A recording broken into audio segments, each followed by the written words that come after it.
miaraka amin'ny Jesosy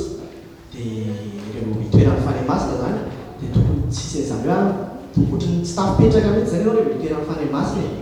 dia tokony hoe anakoako amintsika mihitsy zany fanahy-masina zany dia tokony tsy petrapetraka mihitsy zany sika ka manentana antsika zany hoan'ireo izay manan-talenta dia mivory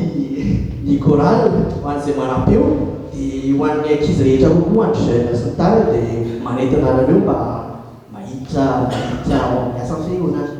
dia izay hira manaraka izy zany tokony ho anareo izao manahaka manao